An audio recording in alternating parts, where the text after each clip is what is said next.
La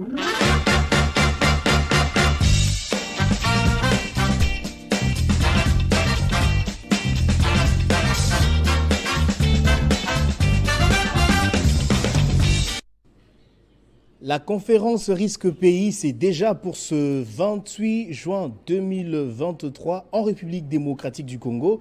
Mais qu'en est-il exactement? Eh bien, nous allons en savoir un peu plus dans ce nouveau numéro de votre émission. Madame, Monsieur, bienvenue. Et c'est avec Madame Alda Koulé, conseillère du ministre des Finances, à qui j'ai dit bonjour et bienvenue. Bonjour, Monsieur Kalonji. Alors, merci d'avoir répondu à notre invitation. C'est un honneur pour nous de vous recevoir. Alors, qu'en est-il exactement de la conférence Risque Pays? Pouvez-vous nous en parler en quelques mots? Absolument. Donc, la conférence Risque Pays est un concept qui nous vient de la Côte d'Ivoire, qui l'organise déjà depuis 7 ans maintenant. C'est un concept qui a été créé par l'agence de notation panafricaine, Bloomfield Investment Corporation, qui est basée en Côte d'Ivoire. C'est une conférence qui est institutionnelle, qui vise à établir à travers un rapport qui est également produit par Bloomfield la cartographie des risques d'investissement d'un pays. Et ensuite, le pays obtient une note sur 10.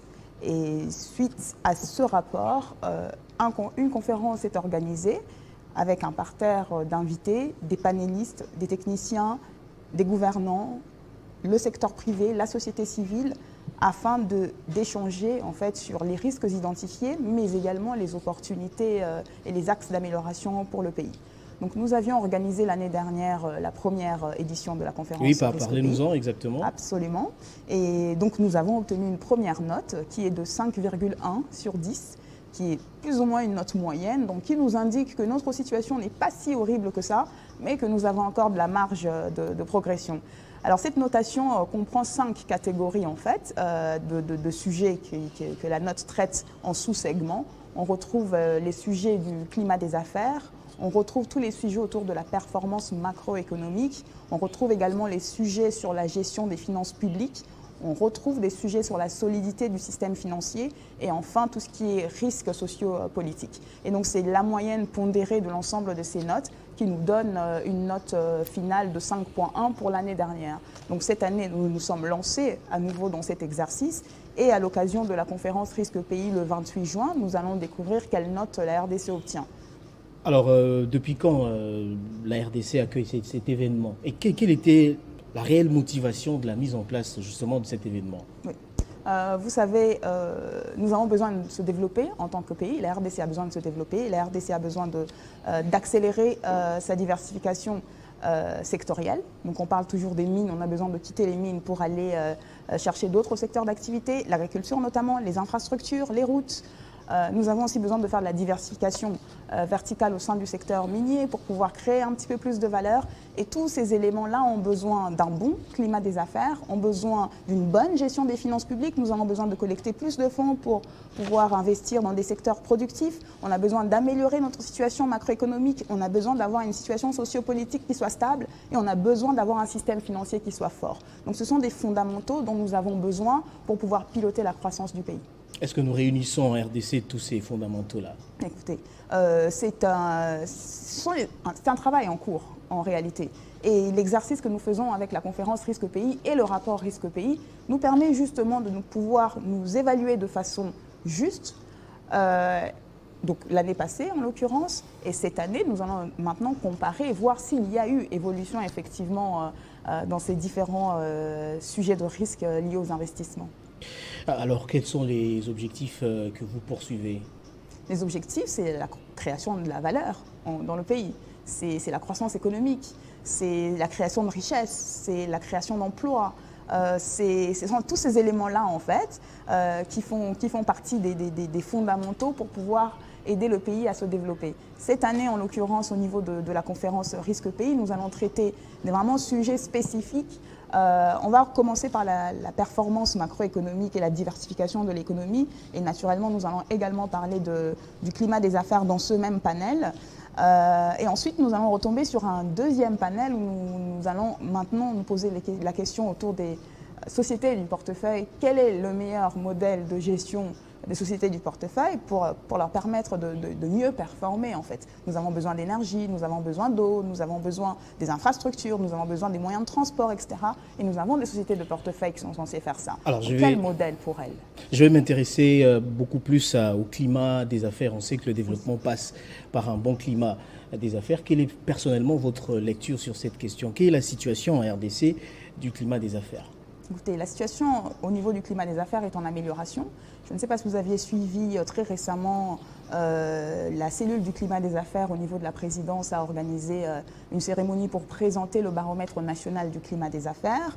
Naturellement, là-dedans, on retrouve des sujets sur lesquels nous sommes bons et d'autres sujets sur lesquels il y a besoin d'amélioration. Quels sont les sujets sur lesquels il faut une amélioration? Absolument. Un des sujets clés qui ressort au niveau du climat des affaires, c'est la parafiscalité, qui est un problème. Et il se trouve qu'il y a une grande réforme au niveau des finances publiques pour justement pouvoir traiter ce sujet. Il faut savoir aussi que la cellule du climat des affaires, en cohésion avec l'ensemble du gouvernement, avait identifié presque 80 réformes différentes à pousser, à mettre en place pour faciliter le climat des affaires.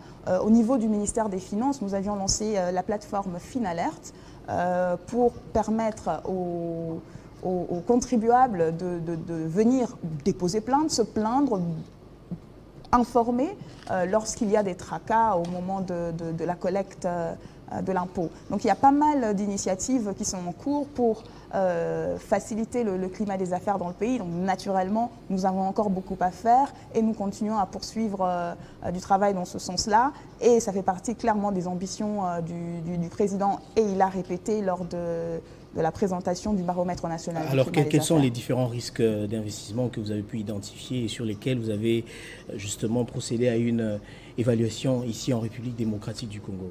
Écoutez, en matière de risque, donc, ce que le rapport risque pays regarde en matière de risque, donc c'est vraiment les 5 catégories que je vous ai présentées. Donc on va regarder au niveau du climat des affaires, est-ce que les conditions sont bonnes pour un opérateur économique? Donc on obtient une note sur ça qui donne une indication. Donc une note qui était l'année dernière légèrement au-dessus de la moyenne, on était un peu plus de 5 pour la partie climat des affaires. L'intérêt, c'est de savoir maintenant le nouveau rapport qui va sortir, dans quels éléments du climat des affaires ce rapport va se focaliser pour soit augmenter notre note ou alors baisser notre note. Donc nous allons découvrir tout ça lors de la conférence risque pays. Donc la même chose sur les autres segments de notation, que ce soit la performance macroéconomique. Il faut que la performance soit bonne en fait. Pour attirer les investissements, il faut une stabilité de la monnaie. Il y a des questions autour de la dollarisation de l'économie. Nous sommes un pays très dollarisé, donc ces questions-là sont toujours d'actualité. Au niveau de la gestion des finances publiques, les réformes notamment, au niveau du ministère des Finances, nous sommes en train de lancer la réforme la plus importante au niveau des finances publiques historiquement. Et donc ça aussi, ça a un impact. Et puis on regarde naturellement au niveau de la solidité du système financier. On a des produits financiers sur lesquels nous sommes en train de travailler. Il y a toujours une question autour du manque d'accès au financement pour les opérateurs économiques. Nous avons une loi sur le crédit bail qui est actuellement au Parlement, qui devrait être finalisée durant cette session. Donc c'est work in progress, comme disent les Américains. Alors, quelle est finalement votre lecture? Parce qu'il y a quand même une mauvaise image qui est propagée à travers le monde, que la RDC est un pays en guerre, ce qui fait que certains investisseurs ne viennent pas ici en République démocratique du Congo. Comment vous faites justement pour essayer de vendre une bonne image de la République démocratique du Congo à l'extérieur, que ce n'est pas un pays en guerre, mais que vous pouvez également, que les investisseurs peuvent bien évidemment venir s'installer ici et investir et ainsi participer au développement du pays? Je pense que souvent la RDC est méconnue ou mal connue et pour des mauvaises raisons. C'est très simple. J'étais à Dubaï il n'y a pas très longtemps et un opérateur économique me rencontre comme ça de façon très fortuite dans un centre commercial. Il me demande d'où je viens. Je lui dis je viens de la RDC. Il me demande qu'est-ce qu'il y a à faire d'intéressant en RDC. Je dis il y a beaucoup de choses. La situation socio-politique, etc. est comment? Je dis ça va. Et devant moi, il va sur Google et il tape Google RDC, les premières images qui sortent, guerre à l'est, guerre par-ci, guerre par-là. C'est tout ce que les gens voient, en fait. Alors que derrière, nous sommes en train de faire des choses. La RDC est un pays continent. Ce qui se passe à l'est du pays et ce qui se passe à Kinshasa sont deux choses complètement différentes. Il faut expliquer aux gens. C'est vrai que nous sommes solidaires avec l'est du pays, mais ce qui est vrai, c'est que ce qui se passe à l'est n'impacte pas sur d'autres provinces. Oui. Voilà, donc un opérateur économique qui va se dire que je vais venir travailler pour le Bas-Congo, par exemple, ne va pas avoir la même situation que l'autre qui va aller travailler à Lubumbashi, par exemple. Il y a énormément de distance. Quelle est la communication stratégique que vous mettez en avant pour convaincre tous ces investisseurs? Donc il Parce faut expliquer, que j'estime que ce n'est pas facile. Il faut expliquer la taille du pays. Le pays est important, c'est 4 fois la taille de la France. Il faut expliquer aussi la taille de la population. La population est importante, 100 millions de personnes, ou peut-être même un peu plus. Et ça crée des consommateurs qui sont là, prêts à consommer des produits que les opérateurs économiques peuvent venir produire à partir d'ici. Actuellement, nous sommes un pays importateur d'énormément de denrées. Et avec une économie extravertie. Absolument. Et en particulier à l'aube de la ZLECAf. Donc le travail que nous sommes en train de faire ici au niveau de la conférence Risque Pays, c'est de pointer du doigt à tous ces sujets-là. En matière sectorielle, on va toucher du doigt le sujet de l'agriculture, d'autant plus que nous organisons en septembre un forum sur les investissements agricoles et on regarde de l'autre côté le secteur minier. Parce que naturellement, on veut créer de la valeur dans le secteur, on veut développer la chaîne de valeur des batteries, etc. Où en sommes-nous? Quels sont peut-être les freins? Qui doivent être les personnes pour nous aider à avancer? Tous ces sujets-là, en fait. Est-ce que vous pensez que votre démarche vise aussi à réduire le taux du chômage? Parce qu'on estime que si jamais les investisseurs s'installent ici, eh ben, ça peut faire à ce que beaucoup de personnes trouvent du travail, etc. Est-ce que votre démarche consiste aussi en cela? Absolument, absolument.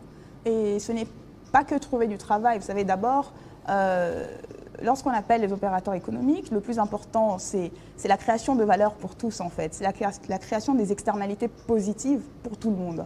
Un opérateur, lorsqu'il vient opérer ici, il trouve un marché, il développe ses produits, il les vend. Il va payer l'impôt. Mais lorsqu'il arrive, il paye les impôts, naturellement. Mais il y a aussi un autre effet qui est très important, c'est le transfert technologique. C'est-à-dire qu'un opérateur qui arrive ici doit apprendre aux Congolais à savoir fabriquer aussi, savoir faire ce qu'ils sont en train de faire. C'est important. Hein. C'est très important. Ce transfert-là permet ensuite de créer d'autres opérateurs économiques qui, cette fois-ci, peuvent être congolais. Donc, le transfert technologique est très important. La formation des employés est très importante. Et naturellement, derrière, on se retrouve, on crée un écosystème, en fait. Il y a un écosystème qui se crée et ça crée de la valeur pour tout le monde, clairement, oui.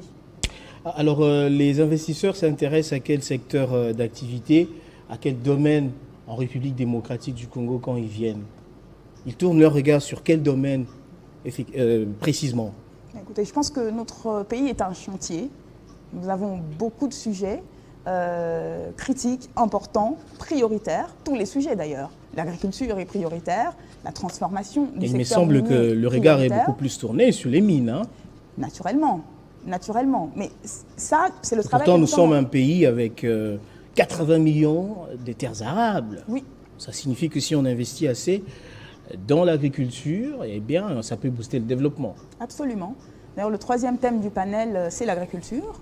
Et nous nous posons la question sur comment développer les chaînes de valeur agricoles en RDC. Vous savez qu'on est en discussion avec pas mal d'opérateurs agricoles au niveau des zones industrielles pour lancer des parcs agro-industriels notamment, pour développer des chaînes de valeur. Donc, il y a vraiment beaucoup de discussions. Et puis, il ne faut pas oublier que tous les bailleurs des fonds qui sont nos partenaires ont des très grands programmes de développement du secteur agricole. Et d'ailleurs, le forum que nous organisons en septembre sur le secteur agricole va nous permettre d'abord, en tant qu'État, de présenter en fait toutes ces ambitions en matière de développement du secteur agricole et également de présenter les réformes et les mesures d'accompagnement que nous mettons en place pour permettre à ce secteur d'éclore. Donc ce sont des travaux qui sont déjà en cours, des réflexions qui ont débuté depuis très longtemps et ça devrait se matérialiser.